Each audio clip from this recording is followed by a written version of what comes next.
এরপরে চলে যাবো আমরা চূড়ান্ত সাজেশনে। সাজেশনের শুরুতে নাম্বার 1-এ রয়েছে খুতবাতুল কিতাব।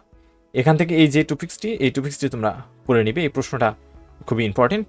এখানে তোমরা যে বিষয়গুলো দেখতে পাচ্ছ সেগুলো তোমাদের যে ধরনের টেস্ট পেপারই হোক না কেন তোমরা সেখানে পেয়ে যাবে। তোমরা সেখান থেকে মিলিয়ে নিবে, কারণ এই বইটার সাথে হুবহু যে বইটার মিল রয়েছে সেটা তো মিলে যাবে, আর যেটার মিল নেই সেটা তোমরা এখান থেকে প্রশ্নগুলো খুঁজে খুঁজে মিলিয়ে নিবে।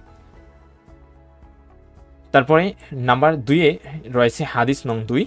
এটা হলো ঈমান পর্ব থেকে নেওয়া হয়েছে। এই প্রশ্নটা 2021 সালে এসেছিল। তারপরে প্রশ্ন নং 3, যেটা হাদিস নং 4, এটা 2023 সালে 17 এবং 14 সালে এসেছিল। এরপরে তোমরা ইম্পর্টেন্ট যে টপিক্সটি সেটা হলো প্রশ্ন 6, হাদিস নং 12, এটা তোমরা পড়বে। এরপরে প্রশ্ন নং 7, হাদিস নং 44, এটা তোমরা পড়বে। এরপরে প্রশ্ন নং 8, হাদিস নং 46, এটা তোমরা পড়বে। তারপরে প্রশ্ন নং 9, হাদিস নং 49 ও 50, এটা তোমরা পড়বে। তারপরে প্রশ্ন নং 10, হাদিস নং 132 ও 33, এটা তোমরা পড়বে। প্রশ্ন নং 11, হাদিস নং 135, এটা তোমরা পড়বে।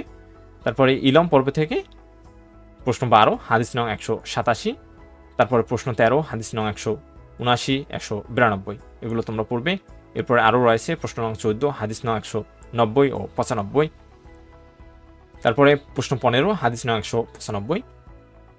প্রশ্ন নং 17 পড়বে, হাদিস নং 239। তারপরে প্রশ্ন 18, হাদিস নং 257। এরপরে তোমরা পড়বে প্রশ্ন নং 20, হাদিস নং 201। অর্থাৎ তোমরা এখানে যেগুলো রেড মার্ক করা দেখতে পাচ্ছ সেগুলো পড়বে, ইনশাল্লাহ তোমরা কমন পাবে। প্রশ্ন নং 20, হাদিস নং 261, এটা দেওয়া হয়েছে পবিত্রতা পর্ব থেকে। তোমরা এগুলো সবগুলো আসলে মিলিয়ে নিবে, কারণ এত পড়ে বা শোনানোর কিন্তু টাইম নেই, আর এত বিস্তারিত বলার তোমাদের প্রয়োজন নেই। তোমরা এখানে প্রশ্নের সাথে মিলিয়ে তোমরা সহজে এটা পেয়ে যাবে। তারপরে প্রশ্ন নং 23, হাদিস নং 307, এটা তোমরা পড়বে। তারপরে প্রশ্ন নং 24, হাদিস নং 308, এটা পড়বে।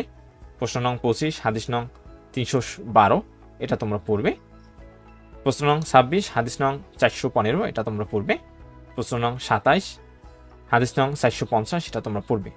এরপরে তায়াম্মুম অংশ থেকে প্রশ্ন 28, হাদিস নং 483, এটা তোমরা পড়বে। প্রশ্ন নং 29, হাদিস নং 518 ও 523, এটা হলো নামাজ পর্ব থেকে, এটা তোমরা পড়বে। প্রশ্ন নং 30, হাদিস নং 518 ও 519, এটা তোমরা পড়বে।